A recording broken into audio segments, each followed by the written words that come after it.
Bruno Baba est un influenceur fitness qui vient d'Amérique latine mais qui vit aux États-Unis et qui est suivi par 800 000 abonnés sur Instagram, dont il a eu une grande partie de ses abonnés assez récemment. Et donc il s'est lancé sur les réseaux il y a 4 ans et on va dire qu'en se lançant sur les réseaux, c'était un peu ce que tu pourrais appeler un influenceur fitness de base. Donc jusque-là, pas de quoi écrire un livre. Maintenant, au fil des semaines et surtout au fil des années, une chose intéressante a commencé à se passer. Il a commencé à prendre du poids et il a commencé à ressembler de moins en moins à un modèle fitness et de plus en plus à défaut d'une meilleure dénomination, à Monsieur Tout-le-Monde. Et on va dire que ça, pour un modèle fitness, c'est un peu la mort. Dans le sens où tu vas un peu développer ton image autour de ça, les gens vont te suivre pour la motivation que tu leur apportes par rapport à ton physique, etc. Sauf que dans ce cas précis, on a assisté à une autre transformation, son comportement.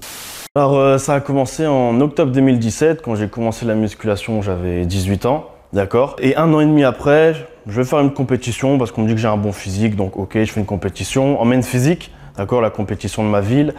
J'ai fait une sèche en 7 semaines qui a merdé. Concrètement, j'ai perdu 12 kilos. C'était énorme. Et mon physique sur scène, j'aimais pas. J'étais pas assez volumineux. Et donc après, je voulais vite retrouver mon poids de corps de 76 kilos. Et c'est comme ça que j'ai commencé à toucher aux stéroïdes. Commence toujours avec le jaune, mon pote. C'est ma partie préférée de l'œuf. À la tienne, mon ref.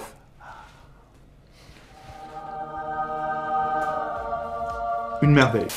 Donc on va dire que de base, il avait un peu l'attitude du mec fitness de base, c'est-à-dire tu vois un peu sérieux, le mec limite triste. Et au fil du temps, au fur et à mesure que son physique s'est éloigné du modèle fitness, il a commencé à avoir un comportement qui était beaucoup plus enjoué, beaucoup plus dynamique, beaucoup plus souriant. Jusqu'à en arriver à une vidéo qui s'appelle purement et simplement comment devenir plus enveloppé a fait de moi quelqu'un de plus heureux. Et dans cette vidéo, il explique tout simplement que le fait de se détacher de cette volonté de devoir être parfait, de cette pression sous laquelle les réseaux te mettent, là en quelque sorte, plus ou moins libéré en fait. Et donc, dans cette optique de reprendre du poids rapidement, vers qui tu t'es tourné pour trouver ces 10 produits? Alors, donc je voulais rapidement reprendre le poids que j'avais perdu, sans l'optique de toucher au stéro. Je vais dans la boutique de compléments, là où j'ai l'habitude d'aller, et je lui dis, il me faut un truc pour reprendre du poids. Peu importe, il me faut un truc. Et là, il me dit, bah écoute, j'ai un truc, d'accord. Par contre, c'est pas très légal. Voilà, il m'a gentiment fait comprendre que c'était un peu des stéros. J'ai accepté, j'ai pris. En ce moment, j'aime beaucoup le curl barre Z, mais en version Spider. Comme la Lamborghini Huracan. Elle existe en coupé, elle existe en Spider. Et moi, je préfère la version Spider. Pareil pour le curl. Je préfère sa version Spider.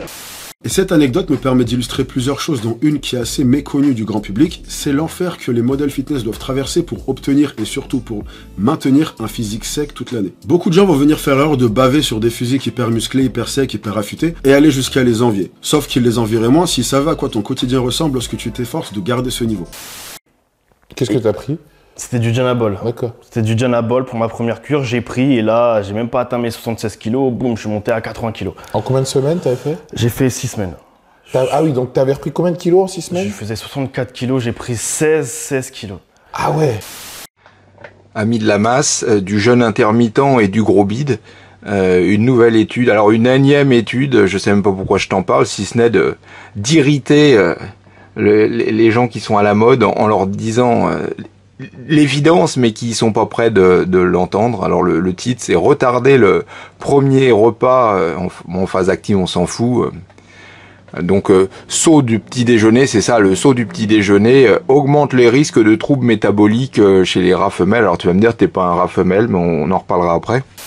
Du coup, pour te résumer un peu la vie de tous les jours, fatigué du matin au soir même si tu dors 10 heures, tu penses à de la bouffe constamment jusqu'à en rêver la nuit tellement tu crèves la dalle, tu galères à te concentrer sur ton taf, t'as aucune motivation, une libido inexistante, ta vie sociale c'est un bordel, tu veux pas sortir de ta diète donc tu dis non à des propositions resto, etc. T'es trop fatigué pour aller en soirée, dans certains cas tu vas taper des déprimes de malade. Bah oui, parce que quand tu prives ton corps d'autant de nutriments tout en lui demandant de venir soutenir une activité physique aussi intense, bah forcément au bout d'un moment il commence à se faire entendre. Donc qu'est-ce qu'ils ont vu, c'est que si au lieu de prendre ton petit déjeuner, enfin le rat, c'est le rat, hein, au lieu de prendre son petit déjeuner, il retardait le premier repas, donc ça fait hyperglycémie, augmentation de la graisse viscérale et une plus grande infiltration de la graisse dans le foie. Sauf que cette pression des réseaux sociaux de devoir avoir un corps toujours plus sec, toujours plus volumineux, toujours plus affûté et de toujours être au top de ta forme, fait qu'en fait tu te retrouves un peu dans une situation où tu as littéralement peur de perdre tout ce que tu as construit si tu prends 500 grammes de gras. Ça paraît exagéré quand on se dit comme ça, mais je te jure que c'est exactement ça.